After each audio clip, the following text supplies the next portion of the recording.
नमस्ते। अगर बिजनेस के इनबॉक्स में गवर्नमेंट का ASISS नोटिस दिख जाए तो थोड़ी घबराहट तो बनती है ना। लेकिन टेंशन लेने की बिल्कुल जरूरत नहीं है। आज के इस एक्सप्लेनर में हम इस मैंडेटरी सर्वे पोर्टल का एकदम clear step by step walk through करेंगे। बिना किसी कंफ्यूजन के सारे ब्लॉक्स डिकोड करेंगे। तो चलिए फटाक से शुरू करते हैं। तो सबसे पहला सवाल, गॉट अ गवर्नमेंट नोटिस? अक्सर अचानक ऐसी ईमेल देखकर शॉक लगता है।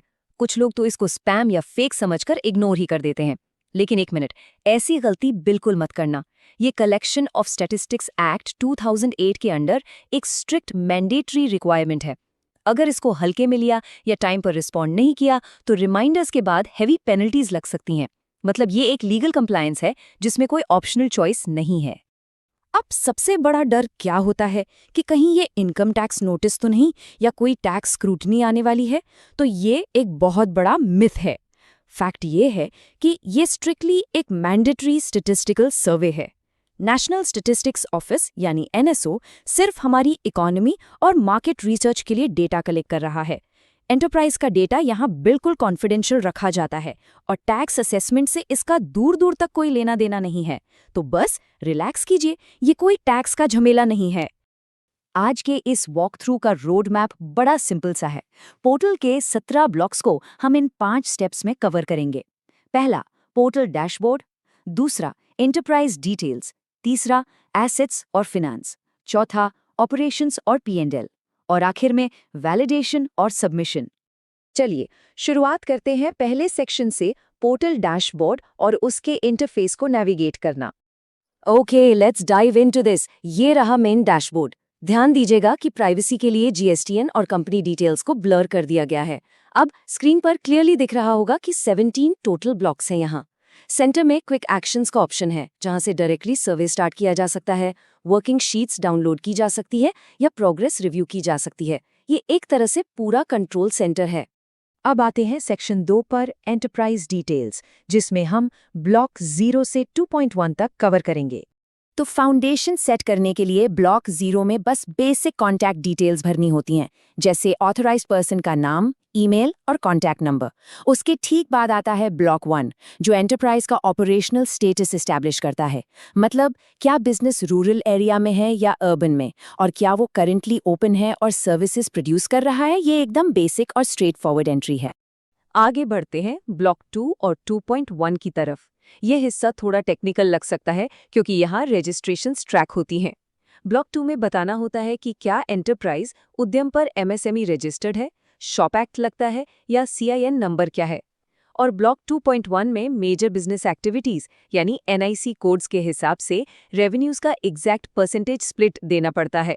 जैसे अगर होलसेल और फूड सर्विस दोनों फंक्शन कर रहे हैं तो किस एक्टिविटी से कितना % रेवेन्यू आया वो क्लियरली मैप करना जरूरी है। Moving on to section 3, assets और फाइनेंस, जो ब्लॉक 3 और 4 कवर करता है। यहाँ फाइनल बैलेंस शीट पास रखना जरूरी हो जाता है। डेटा एंट्री थोड़ी ओवरवेलमिंग लग सकती है ना? इसलिए ये मैपिंग टेबल बहुत काम आती है। इसे ध्यान से देखिए। पोर्टल का ब्लॉक 3 सीधा बैलेंस शीट के एसेट से लिंक होता है, ब्लॉक 4 वर्किंग कैपिटल से कनेक्ट होता है और आगे आने वाले ब्लॉक्स 6 और 7 सीधे प्रॉफिट एंड लॉस स्टेटमेंट से मैप होते हैं। अगर ये सिंपल स्ट्रक्चर दिमाग में क्लियर हो तो कंफ्यूजन लिटरली 0 हो जाएगा। चलिए इसको प्रैक्टिकली समझते हैं। यहाँ ब्लॉक 3 फिक्स्ड एसेट्स का सेक्शन है। इसे डायरेक्ट बैलेंस शीट के एसेट साइड से फिल करना है। प्लांट, मशीनरी, लैंड, बिल्डिंग्स, इन सभी की ओपनिंग वैल्यू, साल भर के एडिशंस और डेप्रिसिएशन, सब कुछ ठीक वैसे ही एंटर करना है जैसा फाइनल ऑडिटेड बैलेंस शीट में रिफ्लेक्ट होता है। एसेट्स के बाद ब्लॉक 4 स्पेसिफिकली वर्किंग कैपिटल और लोन्स पर फोकस करता है। यहाँ इन्वेंटरीज, करंट एसेट्स और शॉर्ट टर्म लोन्स रिकॉर्ड किए जाते हैं। लेकिन एक बहुत स्ट्रिक्ट वार्निंग, पोर्टल पर नोशनल वैल्यूज या अंदाजे से भरी गई इमेजिनरी फिगर्स बिल्कुल स्ट्रिक्टली अलाउड नहीं है। वार्निंग्स को बाईपास करने के लिए फेक फिगर्स टाइप नहीं की जा सकती। यहाँ एक एक रुपए का एग्जैक्ट और रियल डेटा एंटर करना ही पड़ेगा। ओके, अब बढ़ते हैं सेक्शन 4 पर, ऑपरेशंस और P&L, जिसमें हम ब्लॉक 5 से 12 तक नेविगेट करेंगे। ब्लॉक 5 मेनली एम्प्लॉयमेंट और लेबर कॉस्ट्स को ट्रैक करता है। फिर से वही बात, अंदाजे से यहाँ काम नहीं बनेगा। ये ब्लॉक पूरी तरह से एक्चुअल पेरोल डेटा पर रिलाई करता है। अकाउंटिंग पीरियड में टोटल कितने वर्किंग डेज थे, डायरेक्टली या कॉन्ट्रैक्टर्स के थ्रू कितने मेल, फीमेल और ट्रांसजेंडर स्टाफ एम्प्लॉय किए गए, इन सब का एवरेज काउंट एग्जैक्ट होना चाहिए। इसलिए डिटेल फिल करते वक्त पेरोल शीट्स हमेशा रेफरेंस के लिए ओपन रखनी चाहिए। Now what's really interesting about this slide is कि ब्लॉक 6A और 6B में एक्सपेंसेस भरना काफ़ी डिटेल ओरिएंटेड काम है।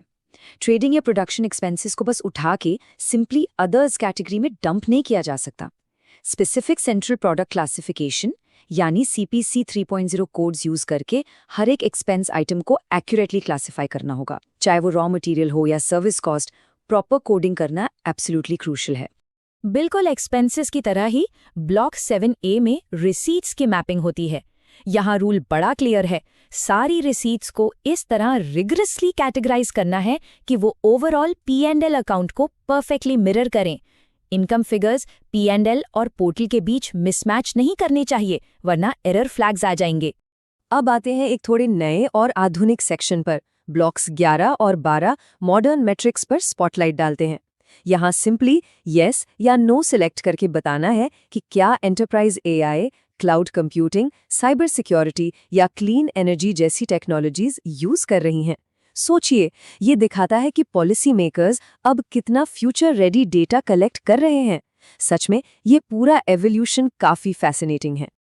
और अब बढ़ते हैं हमारे आखिरी और सबसे इम्पॉर्टेंट हिस्से पर, सेक्शन 5, वैलिडेशन और submission. And this brilliantly illustrates कि पोर्टल इंटरनली कितना स्मार्टली इंटीग्रेटेड है। अलग अलग ब्लॉक्स में मैन्युअली जो भी डेटा डाला गया, ब्लॉक 9 उसको ऑटो एग्रीगेट करता है और net profit, gross value added जैसी चीजें खुद कैलकुलेट कर लेता है। ये एक इंटरनल कंसिस्टेंसी चेक है। अगर फिगर्स में कोई अबनॉर्मैलिटी या मिसमैच दिखे तो ईजिली पीछे जाकर एरर फिक्स किया जा सकता है। सिस्टम खुद इतनी हैवी लिफ्टिंग कर लेता है तो लाइफ वैसे ही थोड़ी आसान हो जाती है। सब फिगर्स ठीक लग रहे हैं? ग्रेट। तो बस इन 3 डायनामिक स्टेप्स को फॉलो करना होता है। स्टेप 1, एक बार सारे आंसर्स थॉरोली रिव्यू कर लेना।